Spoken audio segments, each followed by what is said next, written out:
ওরা তো মূলত একটা আন্ডারগ্রাউন্ড পার্টি। জামাত কোন দল, এটা থেকে একজন প্রার্থী হয়েছে, 3 দিন আগে নাকি বক্তব্য দিছে যে উনি তো আছে ঢাকার সব সিট বিএনপি নাকি সাইজ করে দিব। ওরা তো ছুরি আর চাকু নিয়ে চলাচল করে। ওরা তো মূলত একটা আন্ডারগ্রাউন্ড পার্টি।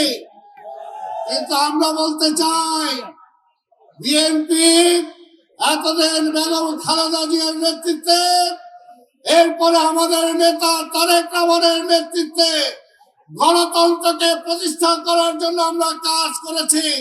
ছুরি চাকু নিয়ে কাজ করি না, জনগণ নিয়ে কাজ করি। সাইজ করতে আসলে আপনাদেরকে সাইজ করে দেবো ইনশাআল্লাহ।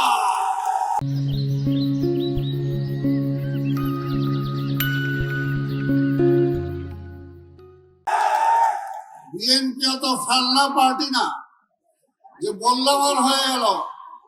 বিএনপির নেতা তারেক রহমান অনেক ধৈর্য ধরেছেন, আমাদেরকেও ধৈর্য ধরতে বলেছেন। এই যে এখানে হিন্দু সম্প্রদায়ের এক ভাই বলে গেল, এর আগে আর্মির 2 ভাই বলে গেছেন যে 5ই আগস্টের পরে আমাদের নেতা তারেক রহমান নির্দেশ দিয়েছিল গত 17 বছরে এই আওয়ামী লীগ, এই সন্ত্রাসীরা আমাদের অনেক চোর জুলুম করেছে, অনেক কিছু দখল করে নিয়েছে। তারপরও নেতা নির্দেশ দিয়েছিল খবরদার, কোথাও কোনো দখল করা যাবে না, কোনো অন্যায় কোনো কিছু করা যাবে না। তাই বাংলাদেশ শান্ত ছিল, বাংলাদেশ শান্ত ছিল। আমরা শান্তিতে বিশ্বাস করি। তার মানে এই না যে আমার সাইজের কথা বলবেন আর আমরা আপনাকে ছেড়ে কথা বলবো, ছেড়ে দেব। ওই অবস্থা এখনো আসে নাই। তাই আমি বলবো আজকে শুধু একটাই কথা, আমাদের নেতা তারেক রহমান ইতিমধ্যেই তিনি প্রমাণ করেছেন যে তিনি শুধু বিএনপির নেতা না, তিনি বাংলাদেশের নেতা। ইনশাআল্লাহ আগামীতে এই অঞ্চল থেকে যদি আপনারা তাকে ভোট দিয়ে নির্বাচিত করেন, আগামীতে তিনি বাংলাদেশের প্রধানমন্ত্রী হবে ইনশাআল্লাহ।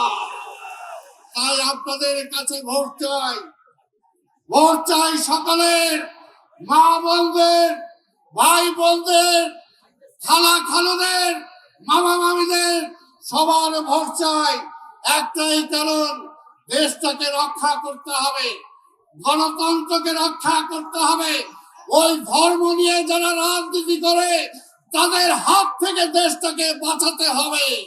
সেই কারণে আমরা আমাদের নেতা তারেক রহমানের পক্ষে আপনার ভোট চাই।